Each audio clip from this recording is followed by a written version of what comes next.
Hi everybody, it's Tahir here from Odeberg Permaculture Farm, and we are going to have a look at part 2 of our presentation on permaculture zones, which is going to be a deep dive into each of the specific zones in the 6-zone permaculture model. So we'll have a look at each zone in turn, what are its characteristics, and what elements and systems best fit into each of the zones.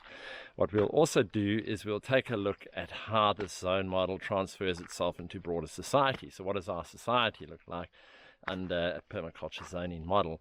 And this brings together just about everything we've learned so far in this short course on what is permaculture.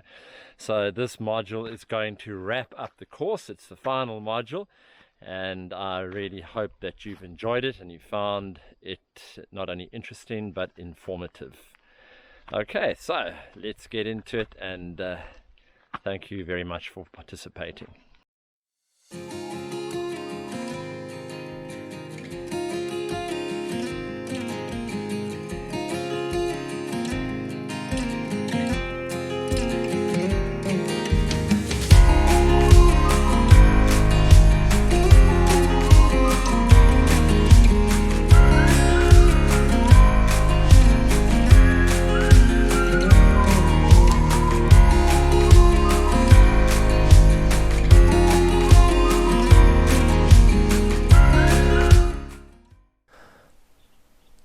Okie dokie, so what we're going to do now is have a look at each zone in turn, and how we're going to do that is we're going to look at the characteristics of each zone, and then we're going to look at the elements that fit into each zone. So it's very broad and by no means comprehensive, and we're going to do this in 2 presentations. The first presentation is going to focus on what we call the inner zones, zone 0, zone 1 and 2, which are the self-reliance zones, and then next presentation we'll look at the agricultural zones, okay, the commercial zones, which would be zones 3 and 4 and 5. All right. Okay, so at the center of your zone model is zone 0. All right, and this is the epicenter of the site, and it is the first of the inner zones. And it's called zone 0 because this is the place we spend most of our time. Okay, it is the core of our life support system, and it's usually our home, okay, or our business center, or a school, or a classroom.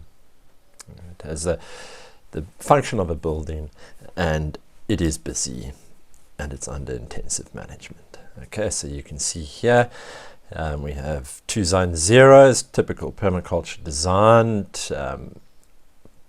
Apply self-regulation, accept feedback, integrate, don't segregate, use and value renewable resources, catch and store energy, all there. Small footprint, and the other zones fit in around zone 0, and they're there to serve the needs of zone 0. All right. So the zone 0 is primarily linked to zone 1, but obviously there's no dogma involved here, because you can have in a zone model zone 5, for example, coming into zone 0, but primarily the predominant exchange of energy and resources and time is between zone 1 and zone 0. All right, through the inputs and outputs from the building. So zone 0 is the priority for resource use, and all systems in the design are linked into the needs and outputs of the people living on the site, and zone 0 is where we spend most of our time. We spend 8 hours of our night sleeping, we eat and drink, half our day at least is spent in this zone. All right, so there's a few fundamental characteristics about zone 0 that are important to understand, and from a permaculture perspective, buildings are productive rather than consumptive. So they have a whole lot of yields that come from them by virtue of good design, such as water from the roof, energy from the harvesting systems, food grown indoors and immediately on the building itself, The primary human needs are satisfied in this building in multiple ways, such as shelter, for example, and all the different functions that go with a house that supports a high quality of life. There's a lot of vertical space that we can utilize that can be productive. The building is a climate moderating element both within and immediately around it, and there's a lot of waste emerging from the building, which is turned into a resource that can be used in Zone 1. And we can turn the building into a propagation system if we have a greenhouse built into it, so we can grow certain foods and germinate seeds for our system, for example. And ultimately, the space for our buildings is designed for multifunctionality, because there's that principle of integrate, don't segregate, where each element performs multiple functions, all right? And so we can see here's a small permaculture design building, and there's a primary room which has many overlapping functions, such as kitchen, lounge, social area, work area, yoga space, sleeping space, all well integrated and very efficient. Small space footprint, meaning costs of building and maintenance are very low, all right?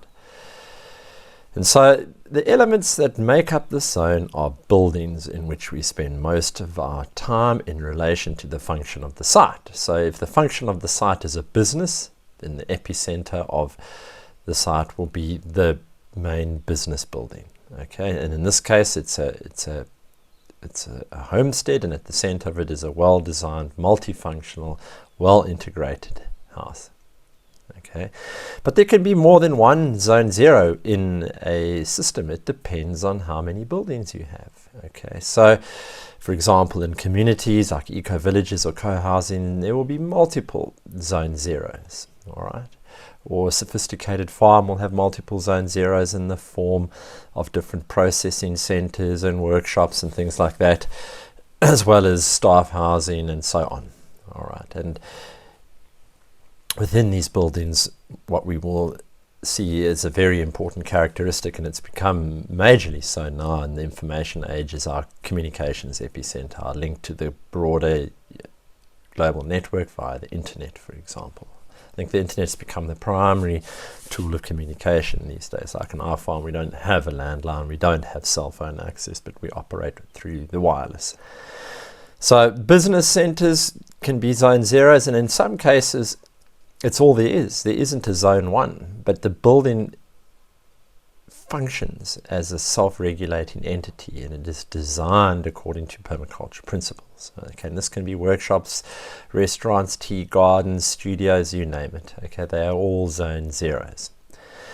We can have a community center or community facilities that are multifunctional. They can layer up as training centers, as restaurants, as yoga facilities, schools, you name it, all right? Because there's always that principle of make use of diversity and integrate, don't segregate.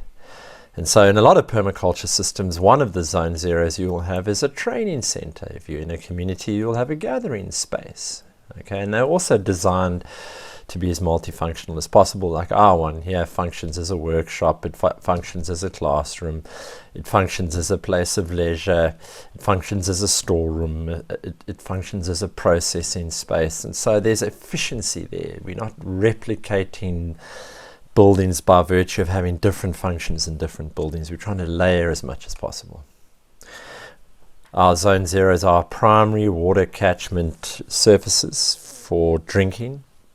Okay, drinking water, potable water. So they function as a harvesting element. And in some cases, they can also hold storage elements. So water can be stored in big tanks under the house, for example. Or like in this case, there's a tank under the eaves of a roof. It sits within the footprint of Zone 0.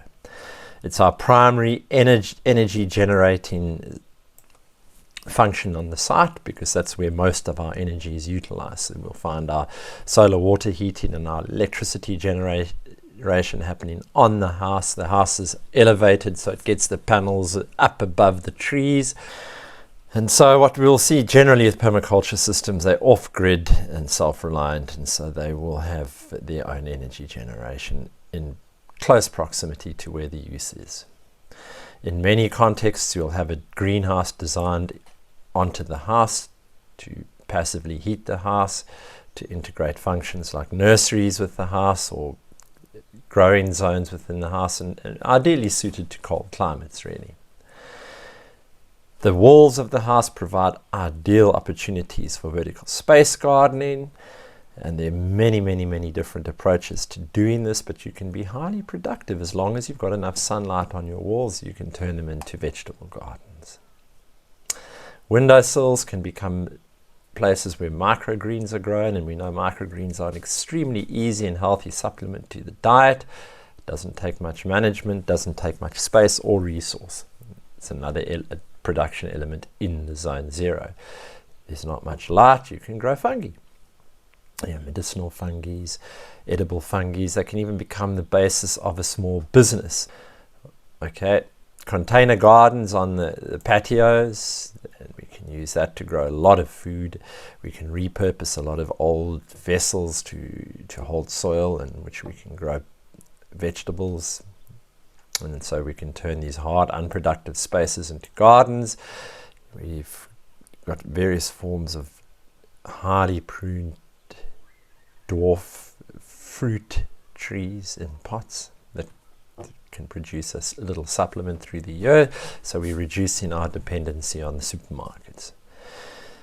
On patios and stoops and verandas, we can grow trellised vines to provide climate mediation and food production.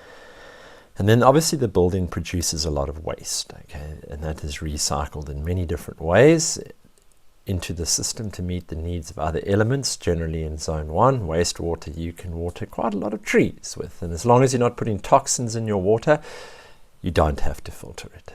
All right, and that takes us to zone 1. And zone 1 is tightly clustered around zone 0, and it is the primary service zone for zone 0. Okay, so there's a high degree of exchange between the two zones, and they're mutually supporting.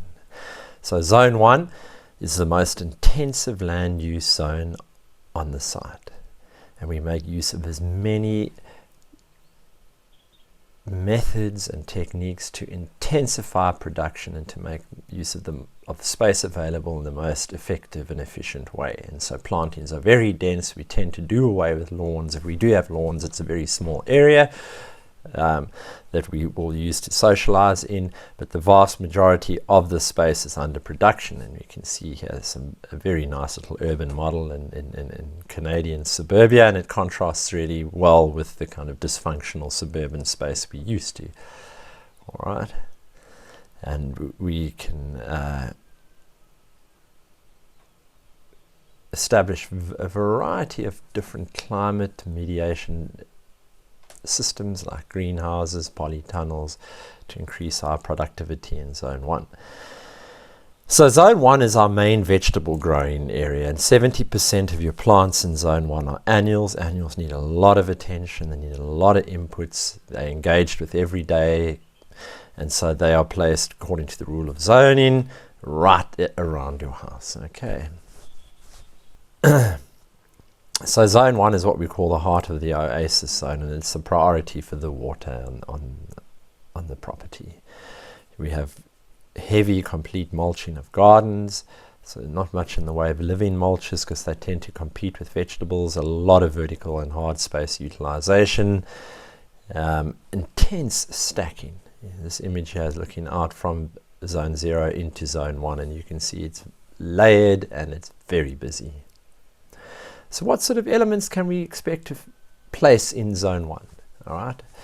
So, according to the rule of zoning, zone 1 elements are elements that need a lot of attention, and they are harvested frequently, and they are small. They don't use a lot of space. Okay. And so this means generally it is the realm of the annual vegetables. Okay.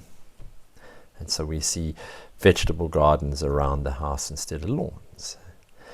We will primarily see connected to the zone 0 linked into our indoor social spaces, outdoor social spaces, okay? And these outdoor social spaces can be multifunctional. They're socializing, spaces, they can also be workspaces, they can be places where you run workshops, have meetings, conferences. It's all up to your imagination as a designer. And these spaces are the edge between house and garden, all right? And they provide a spatial transition zone that blurs the edge between zone 1 and 0. So, it becomes quite hard to make a distinction between the house and the gardens. And that actually brings about a much higher quality of life because there's an outdoor energy permeating into the house the whole time. All right. We'll place our compost toilet in zone 1, close to the house, close to other zone 1 elements, so people working in the gardens can use it. It keeps that unclean energy out of the house. Right by the kitchen, we'll have the kitchen gardens, okay? And this means there's less energy involved in accessing resources for the kitchen. And these will be mainly like your salads, okay, and your clipped greens and your culinary herbs. And because these are ingredients that you use in most of your meals. And then beyond that, you'll have your vegetable gardens, okay, and this is like your not your staple, but these will be your vegetables that take up a bit more space, that you grow in a little bit more numbers. So things like tomatoes, for example, some of the brassica families, carrots, potatoes, but these are still your veggies that you focus on the whole, on picking every day rather than once off harvesting. But I mean, we're not rigid here, we're not in a dogma, these are just tendencies, trends, archetypes. In zone 1, you'll have your nursery. Also, because of the rules of zoning, nurseries are intensive to manage. Every site should have a nursery because there's a big demand within the site for genetic material, and they can be at a later stage when your system's well established. They can be turned into small commercial endeavors. But every year you're going to need a feedstock of annual vegetables. And so having a nursery in the zone 1 is an excellent idea. Here we've got an integration of a nursery with a workshop with a compost toilet. The compost toilet provides a lot of fertility for the nursery. And when we're working in the workshop or in the nursery, we're in close proximity. So there's always excellent attention and interface with environment, and often the tools from the workshop are used in the nursery. Okay, and then any outdoor hard spaces, they can be turned into gardens by virtue of container gardening. That's recycling any old container, building planter boxes, and you can have very, very productive gardens on hard spaces, and they soften those edges and make them more beautiful. And in some cases, people don't actually have soil. They've just got a courtyard, for example. Container gardens are appropriate. Zone 1 is the storage area from your harvesting infrastructure. So if you've got large roof, you can store a lot of water, which you can use for domestic self-reliance. Okay, and in different tanks, you can use plastic tanks, ferrocement tanks. You can do what we did in our project in Cape Town. We converted our swimming pool into a water tank by putting a deck over it. The deck became a classroom and a yoga space, and there was water underneath. Okay. We have our composting systems that we use to provide compost for our vegetable gardens and nursery in zone 1, and generally these are aerobic compost heaps, so they're fast turnover compost heaps. They require a fair amount of work, but there's not a lot of compost needed in zone 1, so it's manageable. And you can also obviously get compost from your compost toilet and have various fermentation systems going down as well to produce a variety, a diversity. Remember the principle of make use of diversity, value it. Well, this applies to everything, composting as well. Trees, generally if you have too many big trees, you're going to have shade and productivity will drop off. So we generally go for dwarf fruit trees, so they're scattered around. And even better, multi-graft fruit trees, which are simply trees of the same species that can host different varieties grafted onto them. So like in this case here, we've got stone fruit, okay, where we've got plums and we've got apricots growing on the same tree. You can have different varieties of citrus on one tree. Okay, you just need to find somebody who can graft well to do that for you. Any outdoor social spaces can be covered with trellised vines, and obviously in colder climates a polytunnel is an excellent addition to the Zone 1 because it means you can grow food through the year. If you don't have a nursery or a polytunnel, cold frames are an excellent system. Just a very simple enclosed growing environment to get seedlings going early in the season. This one's just made out of straw bale, a wooden frame with roll down plastic. And then on your boundaries and borders, instead of having hedges and fences, you go for fedges. And fedges are basically just a food producing hedge. So you're selecting species that are productive, that hedge well. Okay, pomegranates are excellent hedging. Quinces are excellent hedging. Some of the rubus family berries hedge well, and they also keep out people because they're spiky. Kai apples, for example. And then where you do have fences and walls, you can go for espalier, which is growing fruit trees in a kind of a flat plain.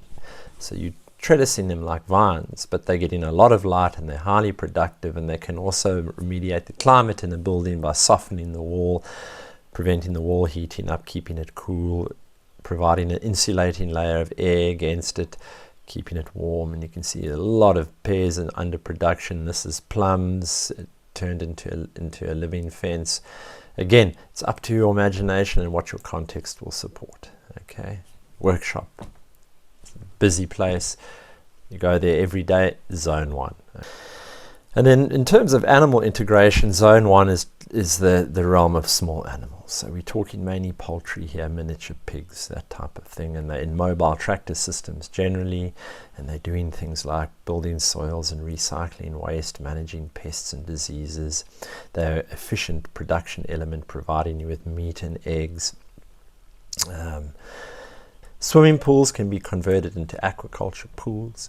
Aquaculture is 20 times more productive per square meter than terrestrial systems, and they can provide a wide range of highly productive feedstocks into kitchens and forage for animals and chickens, and they're also a lot of green, high nitrogen mulch material to go into composts and onto gardens. Okay, and you can still swim in them. You just can't splash around and jump around, but the water's good and nice and cool, and you can get in there and take a dip.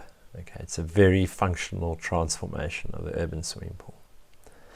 And this takes us to Zone 2.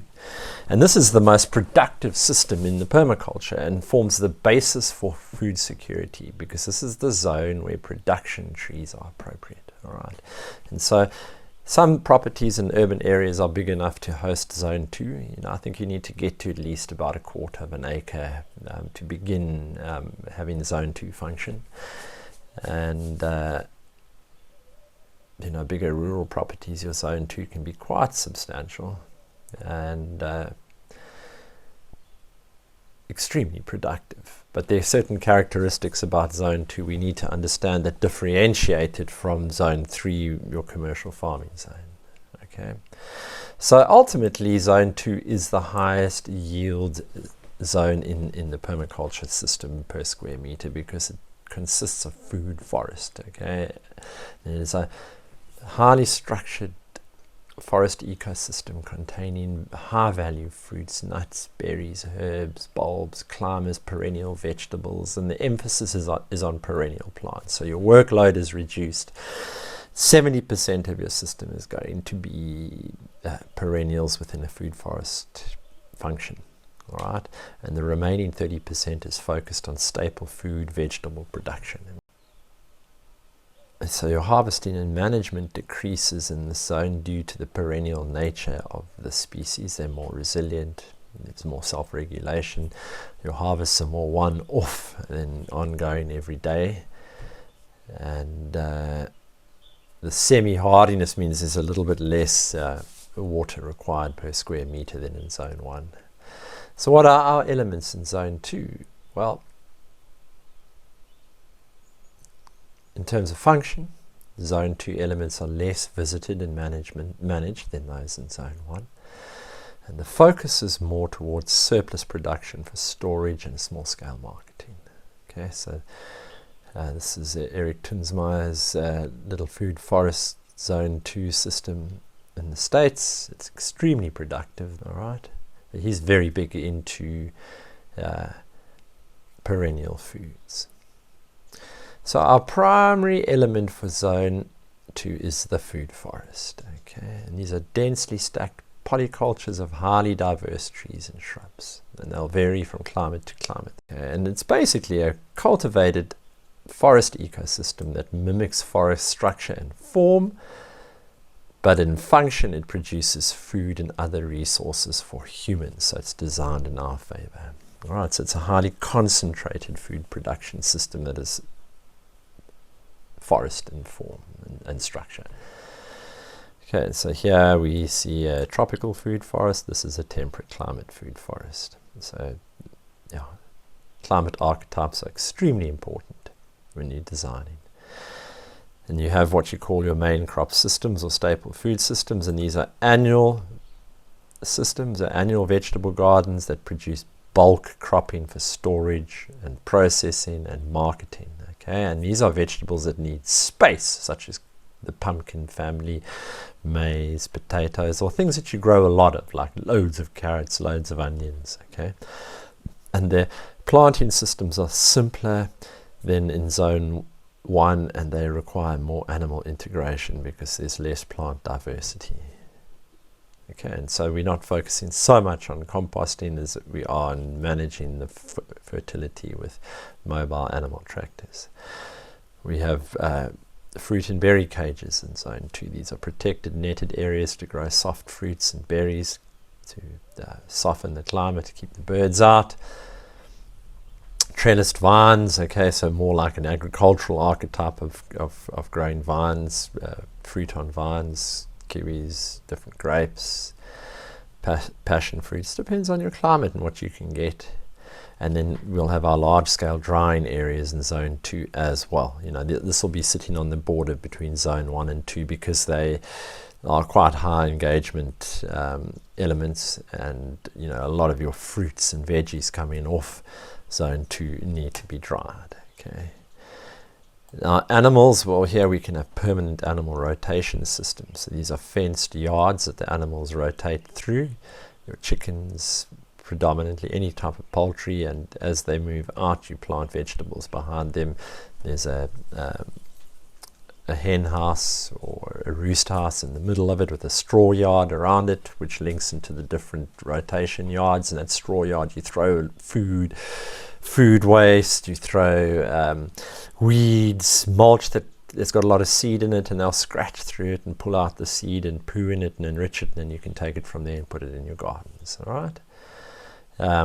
But I think most importantly is mobile animal systems and electric fencing. Very appropriate, because your needs in the system from a mineral cycle, pest management will shift and change. They'll never be rigid. And so these mobile electric fence systems are great because you can put them up in different ways. You know, and you've got a mobile trailer where the chickens sleep in at night. It's a solar panel, provides power for the electric fencing, and very, very simple, effective system. Excellent place for bees in zone 2, far enough away from the house so you don't have issues. Lots of forage for bees. You know, and your trees and vegetable gardens in zone 2, your main crop gardens, need a lot of pollinators, and so excellent place for a small bee system. That's where your barn will go. Your barn will tend to be on the edge of zone 2 and 3 because it's where a lot of your agricultural stuff is coming in and needs to be stored. And they're quite large, so they don't fit well into zone 1. Our animal processing systems will be sitting at the edge of zone 3 as well. It's where we'll bring in our larger livestock for milking, for care, for kraaling. And so we'll get a lot of urine, we'll get a lot of manure build up there, which can then be linked up to a large-scale composting system, which we'll look at now. Okay. But you won't have these two near zone 1. They're smelly and noisy, and they can cause a lot of damage if they happen to escape. They're not elements appropriate to the inner parts of zone 2, for example. Because you've got more space in zone 2, we focus on aquaculture ponds rather than swimming pools. And so these are designs that have a surface area of water bigger than 100 square meters. Okay, 100 square meters is basically the minimum surface area you need for proper oxygenation of water. So like with your aquaculture pool, you're going to have to oxygenate it. All right, otherwise your productivity is going to be really low. So the bigger your surface area gets, the more oxygen exchange there is, the more productive your system is. And these larger aquaculture systems are extremely productive. Their edge margins are incredible, because you've got that waterland edge. A lot of highly productive fruit trees that you can grow around the edges. A lot of highly productive water plants you can grow around the edges. A lot of water fauna as well. They're ideal for stocking edible fish. Okay, this is Jeff Lawton's aquaculture pond in Australia. And then, also finally we get to large-scale composting, because we've got a lot of animals, a lot more animals in Zone 2 than we would have in Zone 1. And in many cases on farms, you've got a lot of animals sitting in Zone 3 and 4 and 5. And they're coming in and they're being corralled on the edge of Zone 2, and so you've got huge amounts of manure available. And so, you put that into worm farms, because worm farms, they apply that principle of self-regulation, they apply that principle of let nature take its course, because, you're not turning compost here. You're just adding the compost ingredients into infrastructures that support the life process of composting by worms. Okay, and they just get on with it on their own. As long as there's enough moisture, within a few months they will have processed tons of animal manure and vegetation waste into high quality compost, which you can then put into your systems where needed. Surplus can be sold. All right, so these are just some of the elements that fit into Zone 2 and Zone 1 and Zone 0, but it's unlimited. It depends on the context of your life, on your own imagination, on your needs, and you are placing them according to the rules of zoning. How big are they in terms of how much space they need? How often do you need to visit them to harvest and to manage them? Okay, right, next we're going to be focusing on the outer zones. So what we're shifting into here in our exploration of permaculture is the agricultural scale of permaculture systems. So what we've been looking at with Zone 0, 1 and 2 is very much the self-reliance homesteading aspect of permaculture systems. And that scale often, if given the right context, is a good representative of the urban context. All right. As soon as you move beyond the urban context, you start getting into agricultural scale systems. All right, so Zone 3 is the first of the outer zones, and it is the primary agricultural zone. And so we are moving into surplus generation for the marketplace. That's the primary objective here. And the picture looks very different. The design is a far more open system that represents more of a savanna type ecosystem, which you can see here in the pictures. Okay, so it's not quite as intense and it's not quite as diverse, and it integrates animals into the system far more comprehensively than the first two land use zones. Okay, and the predominant focus here is agroforestry. All right, which is a type of field cropping that integrates trees with cropping systems, and we'll look at that in a little bit more detail as we go along. Okay, and we have animals in rotation, grazing systems, and the entire system is established on contour of tree belts with spaces in between that are more open for pasture or forms of commercial cropping, depending on your context. Okay, and so you can see this is an interesting image, and many of you might have encountered it on the net. It's a picture of Mark Shepherd's farm. He's a seminal permaculture farmer. He's written an excellent book called Restoration Agriculture, and I highly recommend it for anybody interested in permaculture systems of scale. And you can see his entire system is laid out on contour, and it consists of belts of trees and what we would call open alleys in between of cropping or pasture. And he has a closer look at it. So this is actually in the system, all right? And that's your kind of classic landscape cultivation pattern when it comes to agroforestry. And agroforestry is what Zone 3 is all about, okay? Here, irrigation is generally reduced to what we call runoff earthwork-based irrigation. So we intensify the effectiveness of rainfall by virtue of terraforming the landscape to do that. And then we build up storage in the ground and in dams to use for irrigation over the dry season. But the general focus is much hardier systems, far more resilient, okay? And in wetter climates, when we're moving into the tropics or the temperate humid climates, we can actually look at large-scale annual cropping as a possibility in these systems, because there's enough moisture around to do that, okay? And this is where things like grain farming can start coming into the equation and being regenerative at the same time. Okay, and species selection is extremely climate specific, and the animal integration is comprehensive. The animals take over a lot of the functions that plants and people would in the inner zones, okay? And this enables a movement away from complex polycultures and away from food forest type structures, okay, into much simpler ecosystem patterns that are more savanna-like, all right? And savanna systems actually are more productive than food forests in many ways, because they allow for more sun, and so you get a diversity of products that you wouldn't really get in a food forest, where a food forest is very much centered on tree-based product streams, with mobile poultry elements in the understory. Okay, and here we focus on a coin termed by Mark Shepard, and there he is, called STUN. Okay, and STUN stands for sheer and utter strategic neglect.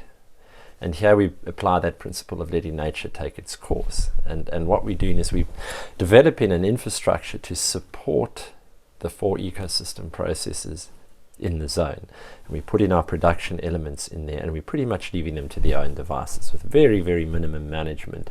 And those that thrive are multiplied, so that's that obtain a yield principle, and those that don't are removed, okay? And so through applying self-regulation and accepting feedback and observing and interacting, we can see which species suit the environment and can be multiplied and can function with very low inputs. Because if we're going to actually generate surplus and make a profit in agriculture, the fundamental strategy is to take down the inputs, okay? And so we cannot afford on a level of scale to be pruning heavily and applying intensive cultivation techniques.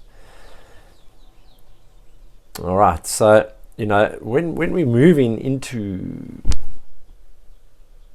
agriculture on a permaculture level, we're still keeping a compact model. We're not spreading ourselves out unnecessarily. We're still applying that principle of use small, slow solutions. And so we're still going with a high level of intensity relative to mainstream agriculture systems. And we're going with a high level of diversity relative to mainstream agricultural systems. But because the function of the zone is different, the footprint is bigger, and so the intensity is lower than the inner zones, okay? And the area covered is much larger. But you're never going to find permaculture farms running into thousands of hectares, and you'll see why a bit later on. So here we really bring this concept of chopping and dropping as a cultivation strategy into play, all right? And what it basically means is you're growing plants, biomass producing plants, or what we call pioneer plants, that have an ability to build soils, and we're letting them get big, mature, and then we're chopping them, and we are chipping them, and we are mulching them down onto the ground, and they're breaking down and increasing fertility. And that's how we build up closed loop cycles in the mineral cycle in these zone 3 systems. And so, this is where syntropic agriculture lies. It's very much a zone 3 agroforestry permaculture archetype. But the emphasis is not so much on animals as much as on generating huge amounts of biomass, which you then are constantly cycling back into the ground to increase soil humus content and to increase nutrient flows through the system. And that return of biomass is very much a return of new nutrients, because the trees will alter the nutrient structure that they take up, okay, or what we call the chop and drop species. And so we will have contour belts of permanent perennial vegetation that is productive and also at the same time what we call pioneer, that we will coppice and pollard and throw under the production trees here, okay, or into the alleyways where we have cropping. So this is now a large scale asparagus venture with nut trees on the ridges, okay, the contour ridges, which is actually basically swales, okay. And so you have this pattern of swales on which trees are grown, and then in between you will have cropping, utilizing the groundwater accumulated by the swales. And so chopping and dropping is a major water and nutrient accumulation strategy, because that thick mulching retains moisture and holds it in, and then it breaks. Because there's moisture, there's a much faster level of decomposition. So what elements do we see in zone 3? Well, agroforestry is our primary system, and we'll explore that a little bit. We're just introducing terms here that will run through the course. Okay, large animals. This is the realm of cattle, okay, and sheep and horses. The large impact, higher trophic pyramid animals. They embody more energy, use more energy. And then keyline dams placed at key points in the landscape that harvest water from a large area by virtue of having swales attached to them. Okay. And because we've got a lot of room in zone 3, this is the ideal venue for large catchment dams and storage dams. Okay. And then our fundamental cultivation strategy is agroforestry, all right, and which is the production of tree polycultures along contour strips with cropping in between the strips, and here you can see it. Okay, most often these trees are located on swales or key lines, and we'll learn all about key lines. Key lines are actually like a swale, but they just drop gently off contour, and there's water movement. So this farmer here has integrated timber and wheat. Okay, very intelligent, and it provides them with a multiple yield system and an annual source of not only income from grain, but also from the baling of the stalks and the grazing of animals in there as well.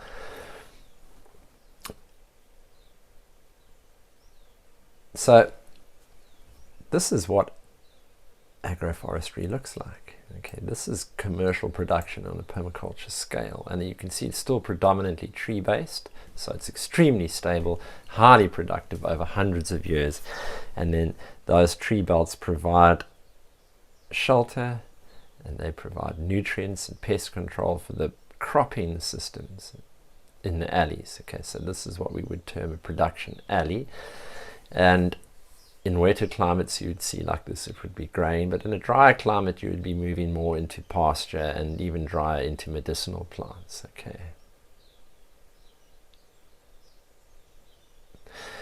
And so these trees are large fruit and nut trees, high value copicine and pollardine timber. And copicine and pollardine timber is basically timber, instead of harvesting the whole tree, you chopping the top off and letting it regrow and harvesting wood, or you actually chop it at the base. And the copicine type species, they return from the base very quickly, so you've got a large root area there, and so the regrowth of the tree is much faster than if you would have planted a new tree from seed, for example. And so you've got a fast carbon pathway system going for timber. Okay, and you're not removing the trees from the system, so you still have that stability that the roots give you along your contour. And these trees are all able to grow with minimum inputs, so they're hardy for the specific climate they are in. And so therefore really irrigation is not something you would be applying much here compared to zone 1 and 2. Okay, and then we would also grow on these contours fodder for livestock to diversify their feed stocks and provide us with a range of different proteins for their diet. Even grapes on trellising for sultanas or wines or distilleries. And the cropping in the alleyways in between is really relative to water availability, labor, but generally we're moving away from vegetables because they're too labor intensive and energy intensive. So things like grains start to come into the picture. Perennial vegetables like asparagus, for example. Okay. And so the further out you move to the outer edges of the zone 3 system, you will have agroforestry pasture whereby there is no cropping in between tree belts, and the trees get hardier and tougher, and often those trees relate directly to sustaining animals. And the animals are moving through the system in mobile electric fences, and they're pruning the trees, and they're eating fruit and nutfall, and they're keeping the pasture regenerated. Okay, and you're getting a wide range of tree-based and animal-based product streams into a system, and these product streams are called feed stocks. Okay, so they're streams of value coming off the land that can then be transformed into different processed outputs for the market. And here you can have large-scale bee operations. It's far enough away generally from a lot of human activity. I mean, you can see the homesteads right out there. And so this is quite far out, and so therefore it's a system that is managed by animals primarily, okay, whether it's pigs on pasture or cattle.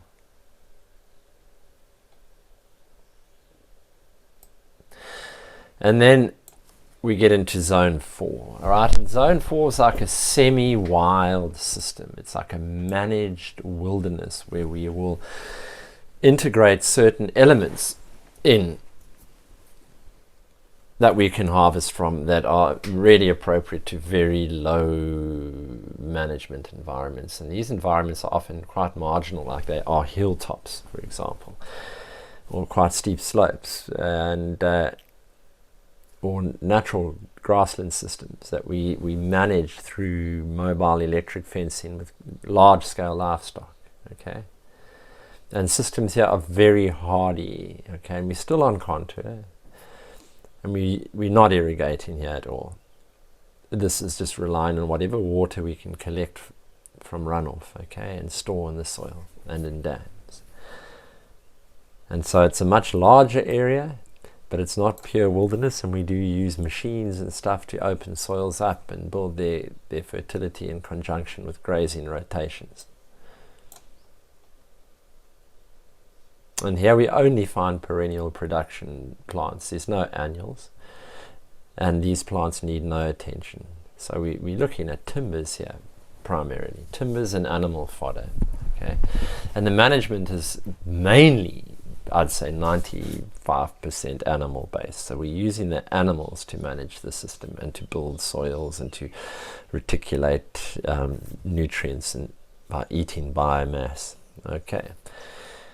And our polycultures are very, very simple. We're selecting species here that do not by nature function in complex polyculture systems. And so it's a semi-wild system. All right, and the main tree-based yield is timber.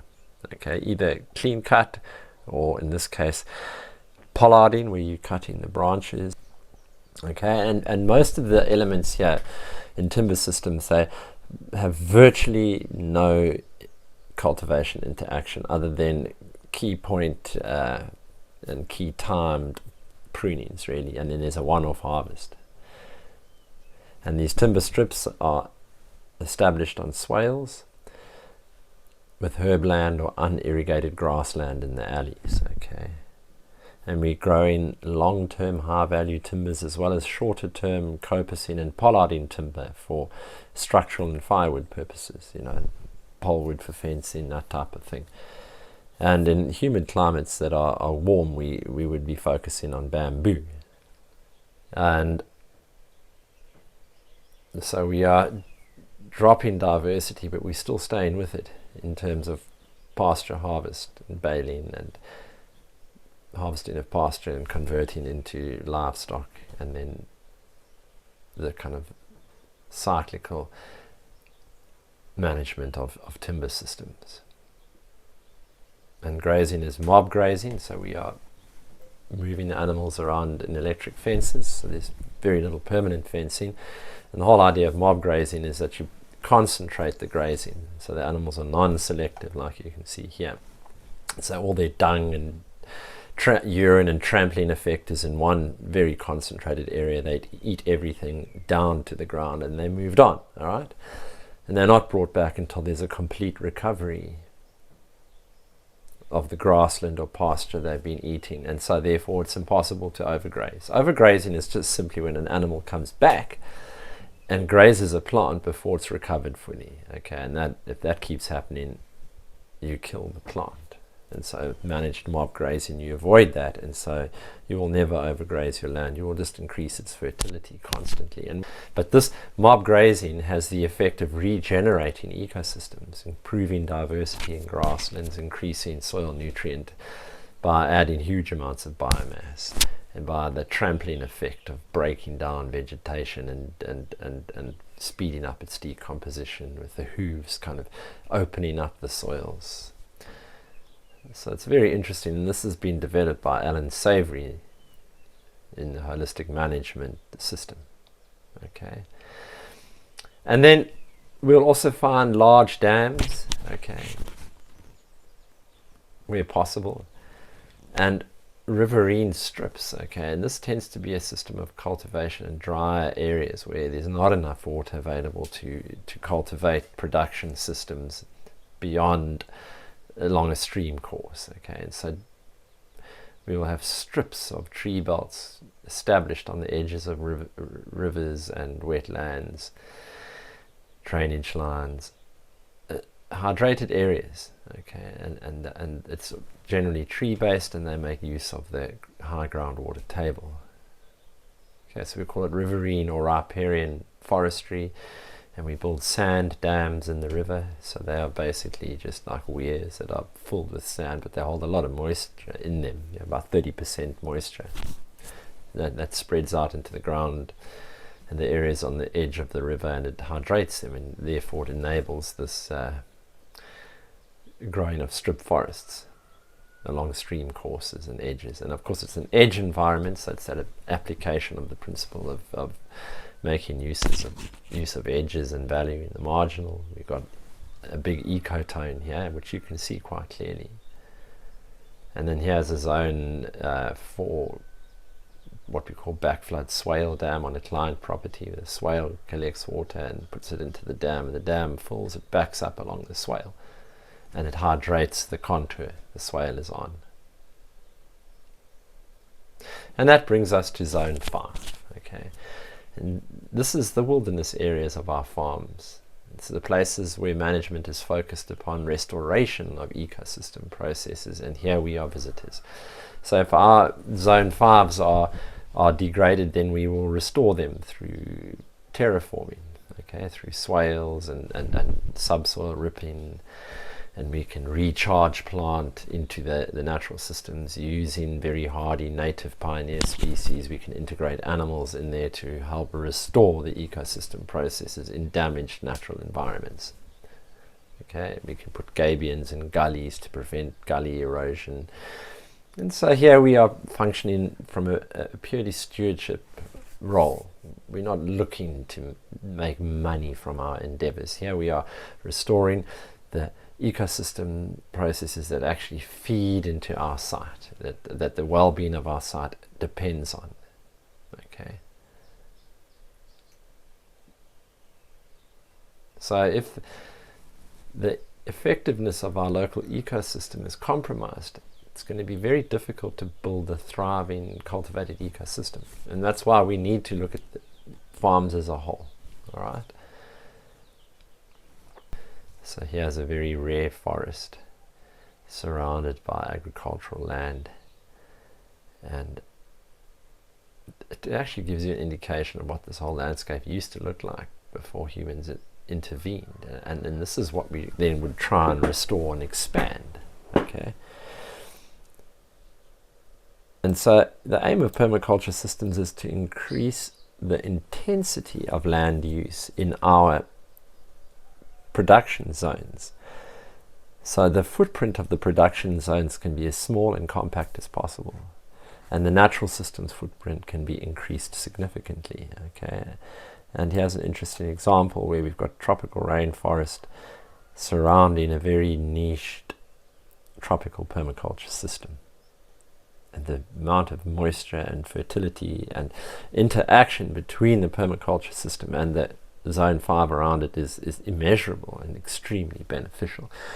You know, you start to encounter problems in land use when you're sitting in a very built-up area, and you see this in urban areas where you've got a lot of dysfunctional landscapes around your system, and so you create a level of balance and stability within it, but you've always got this ingress of chaos elements into the site that come in big rats and rodents, escaped rabbits, domestic rabbits, and certain nasty insects that live in the trees on your neighbor's boundary that drop into the property.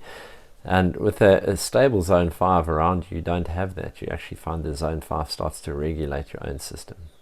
Okay. And over time we have seen, because permaculture has been going now 45 years or so, that we can, through good design, produce more than the needs of humanity of 10% of the land currently used. And that is a very profound realization. We don't have an overpopulation problem, that we actually just have a design issue in society, and a resource access and distribution and ownership issue. And you know, this is an image of our permaculture system, or part of it, Oderbach, and we have this very compact, niched, tree-based contour system that is self-regulating, surrounded by wilderness, zone 5. And the zone 5 makes up the vast majority of the farm. It's 600 hectares. We're only using about 9 at the most. And of that 9, only about 4 is really under irrigation. And so with proper design of human life support systems, we can return the vast majority of the planet back to wilderness. And we can take the surplus we generate and focus it on restoring those wilderness areas back into self-regulation. And so they will then evolve on. And we can facilitate that and speed it up, accelerate it. Okay. And then they become productive areas that we can then in turn harvest from.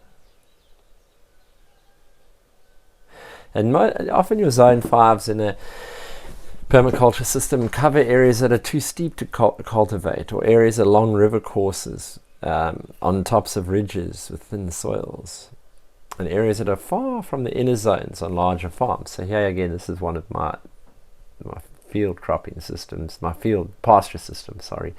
And you can see that these areas are not efficiently lending themselves to cultivation, and so they remain wild. But in the valley bottom, where you've got terraces and deep soils, that's where you would focus. Okay, and natural riverine vegetation should be preserved and restored as an absolute priority, because this is the stability of your riparian ecosystems. You can input production elements into that, but your structure must remain indigenous and native, okay, because that's what enables the riparian edge ecosystems to function efficiently. And so what kind of elements do we see in zone 5? Well, the focus from our side is restoration of degraded land with mob grazing using livestock. And also the application of infrastructures such as swales, and in this case earth imprinting, which is a very simple, you can see the technology here. It's a very simple device you pull behind a bulldozer or a big tractor and imprints like a waffle type pattern on the landscape. So it creates an extreme amount of edge, and it captures a huge amount of wind blown seed and debris, and obviously when it rains there's no water movement across the landscape. And so that then helps assist the water cycle and the mineral cycle to recover to the point where succession can happen, and then you start to get a good energy flow into your ecosystem context, and your entire environment becomes more productive. So, these are the type of elements that you are applying, restoration elements, okay? We also use things like sand dams, okay? So weir across the river, like this, and then we have the build-up of silt behind it, and that holds huge amounts of water, which then just seeps down under the walls and creates perennial spring flows. It turns around this draining effect of the river and creates a sponge effect, and it prevents any further river incision, because often with your native vegetations compromised, you get water running into the rivers too quickly, and they flow too fast, and they start to cut down very quickly, and so this stops it, okay?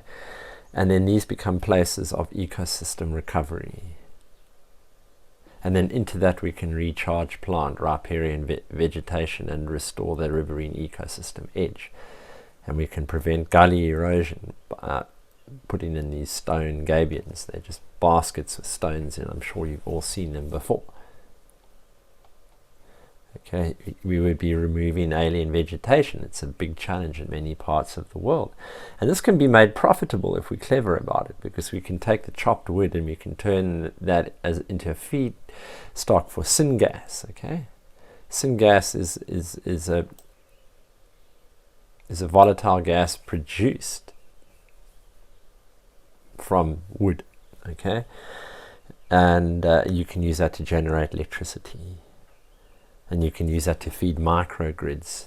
And then the leftover wood that you don't chip and put into the syngas burners, you can then use to grow medicinal and edible mushrooms. Okay. And then restored natural areas are tourist attractions, they're educational areas, they're places of spiritual restoration. And regenerated landscapes feed healthy and abundant natural resources into society, like consistent river flows, high water tables, stable slopes, clean air, and a stable climate. Okay, and the reason we have climate instability at the moment is not because we have too much carbon in the atmosphere, it's because our ecosystemic regulatory mechanism is collapsing globally. And that affects terrestrial and atmospheric as well as marine ecosystems. We're dealing with a whole system. And so don't be bamboozled by this mainstream nonsense. They're diverting us away from the real problem here, and so if we want to turn this around, we've got to redesign the whole planet. We've got to get rid of extractive capitalism. That's the solution, not carbon credits. Okay, so wilderness areas can provide vast amounts of food via regenerative hunting and fishing. Resources such as timber, medicine, seed stock, and genetic stocks for production systems. They can provide wild grazing contexts for livestock and materials for infrastructure at little or no cost, providing they're managed in a regenerative way and they're not just overexploited.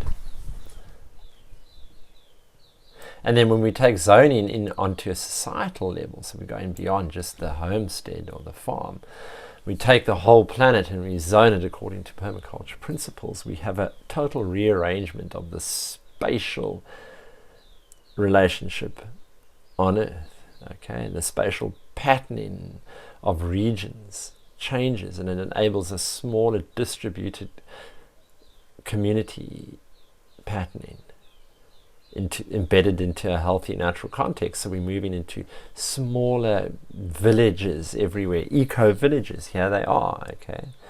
We're going back to that original model of lots of compact, self-reliant villages that are interfacing locally, directly, peer-to-peer, forming a grassroots resource-based economy. Okay, and so once society moves from an industrial scale to a human scale, when certain population thresholds are reached, settlement is broken up and distributed further by creating new nodes of transaction.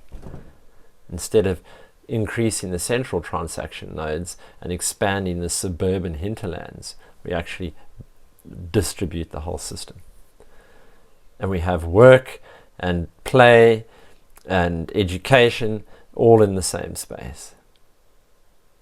So zone 0 to 2 we found in settlements and in towns. Okay, larger cities are broken up into nodes. Immediately around the urban edge are small-scale food security farms, eco-communities dedicated to feeding their residents in the urban areas.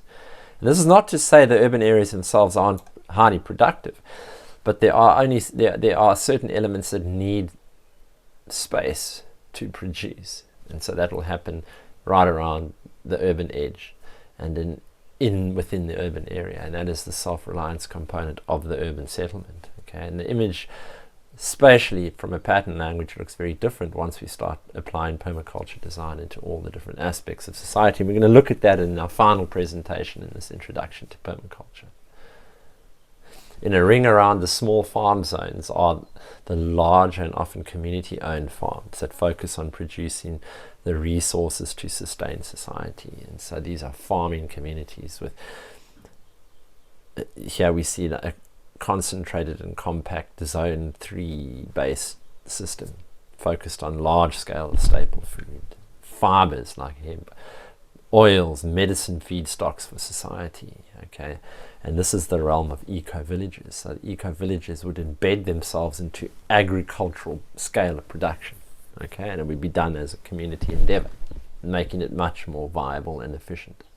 Okay, and then further out and beyond that are large rangeland zone 4 areas producing structural timbers, raw materials from the earth, large scale herding for meat, etc. Okay,